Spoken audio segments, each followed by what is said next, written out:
Hey, what's up and welcome back to Interpreting the Stars, where today I'm talking about Almost Famous, which, coincidentally, I always feel like I'm almost famous, almost YouTube famous, in my dreams. This film was recommended to me by Nerdy Blurb TV. If you don't know who they are, check out their channel. I left a link to that in my description. Basically, they have a lot of quality content. I like their voice, their personality, and their presentation. Everything about them is unique. It's cool. It's fun. It's just fun. Check them out. This movie centers around a kid, kind of a child prodigy, if you will.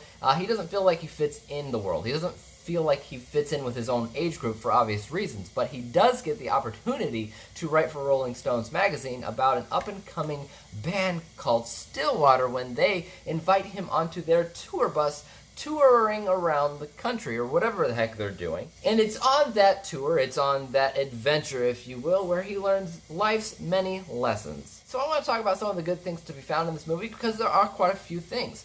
Ever since this movie came out, people have been talking about it. I have seen advertisements years after years for this movie. I've been planning to watch it, never have, and actually my wife has been trying to get me to watch it. I just never got the opportunity to see it until this recommendation, which was the final nudge, and I have seen it now. I can say that the screenwriting is fantastic. It is wonderful. There's a huge focus on the dialogue in this film. The dialogue itself molds the characters. It creates the character development, if there is any. It helps mold the acting. It helps mold everything from beginning to end. The dialogue is one of the most important elements in this film. Also, the way that this movie looks and sounds and feels takes you into the era in which it takes place, which I believe is in the mid-70s, which goes into visuals, specifically with production design. It goes a little bit into lighting, a little bit with costume, but mostly with production design and making it look like it should take place in the 70s. Same with the sound design and everything. All of this goes into the BTS score. Also, because it's this coming of age, you're talking about a lot of very strong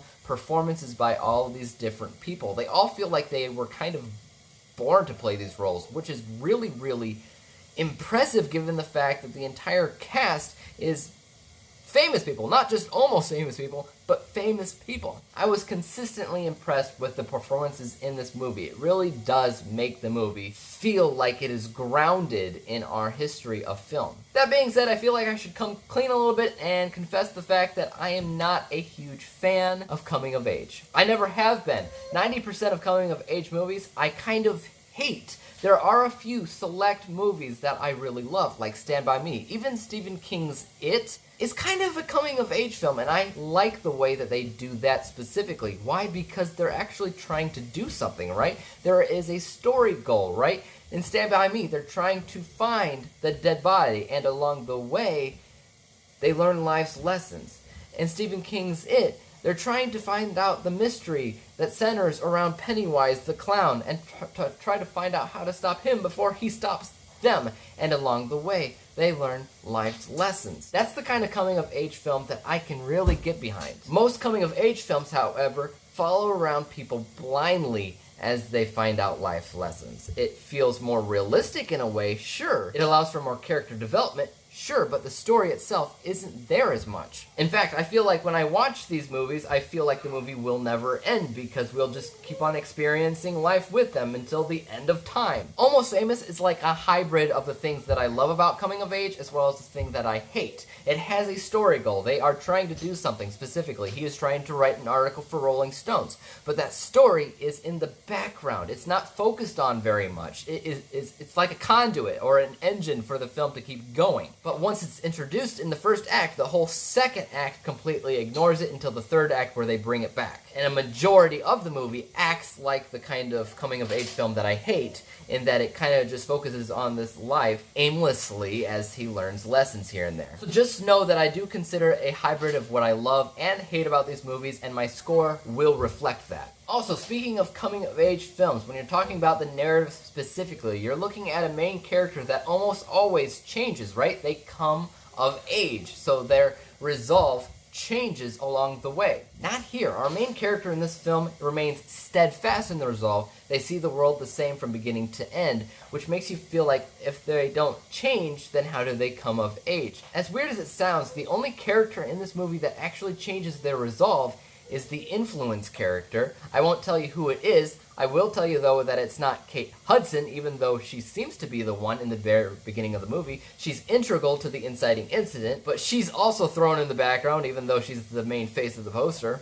I won't tell you who the influence character is, because I feel like that might be too much of a spoiler, but that's the only character in the entire movie that changes the way they see the world. And I guess if you change your perception of the film, you might be able to say, oh, it's his coming-of-age tale, but it's weird because he's also not the main character.